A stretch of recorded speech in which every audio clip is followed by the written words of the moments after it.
but Nick Shirley landed in California. And not only did he land in California, he was in San Diego. Yeah. And so I was very fortunate. I got to go with him on Thursday and Friday, and by the way, with his big security team.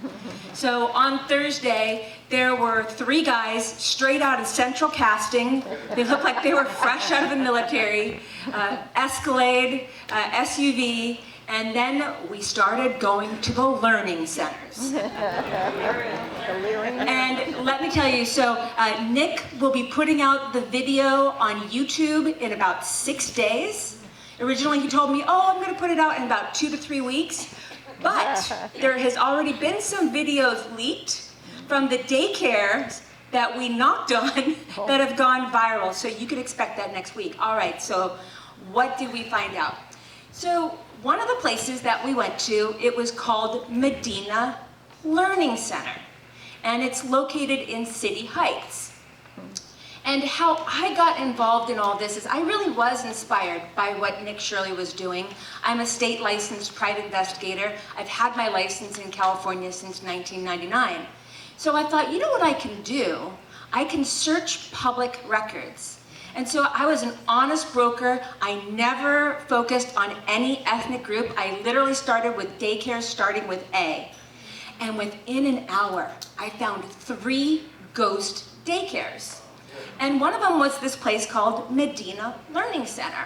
And when I actually went out to this place, you could see that they had misspelled their name.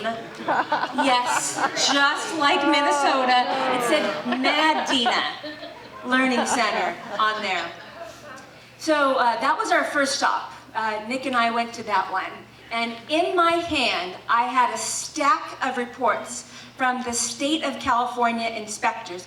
This wasn't just us showing up to a learning center and saying, where are the kids? This was the state of California's visits, and there were 9 total, where there were 39 kids enrolled, and at the most 5 kids. I also went into the California Department of Licensing, Social Services, right here in San Diego, and I reviewed their file. It was 6 inches thick. And one of the juicy bits of information that I found on there, besides massive violations, like not having their assistant preschool director, he didn't have fingerprints. And at another time, one of their daycare directors was not available upon inspection because she was in Minnesota and unreachable. But as I was looking through the records, I looked at who their backup facility was. Now this is a place, so a daycare facility has to have a backup plan if there's an emergency. Well, lo and behold, it was a name I recognized. UMI Learning Center. In 2024, the feds busted the UMI Learning Center, and yes, the president was a Somali gentleman. They had 150 ghost kids, and he was convicted. He's currently doing 27 months in federal prison, and he has to pay back $3.7 million in restitution. And the scheme went like this. He said he had 150 kids enrolled.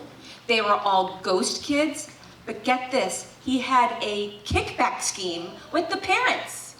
The parents were getting a cut of the action too. They were getting $200 a month for saying their kids were there. So, despite by me being called out by Sean Elo Rivera, the San Diego City Council member, who is a far-left socialist, by the way, he called myself and Nick Shirley in a press release right-wing extremist, MAGA. We were disgusting and creepy for going to these daycares. So the UMI Learning Center is not a right-wing conspiracy theory. It happened right here. And I'm just going to give you a little bit of behind-the-scenes peek of what you're going to see when Nick releases the video. The conditions of these daycares that we visited, and we visited 6 total. I started crying after one because I would not even put my dog in some of these places. And these are all government subsidized. Here's how it works. the state of California also gets money from the feds, and we're talking about $7 billion. And what they do is they have contractors at the county level who then pay these daycare providers. And it's so parents who qualify for free or reduced daycare can have their kids there. Sounds like a good program. But here's the thing. So the money comes from the state to these local contractors, and in San Diego, it is the YMCA of San Diego and Child Development Associates of San Diego. Child Development Associates, in the beginning of the Biden administration, had a budget of about $100 million. They are 99.6% government funded, this non-profit, non-government organization. So their budget now is $220 million.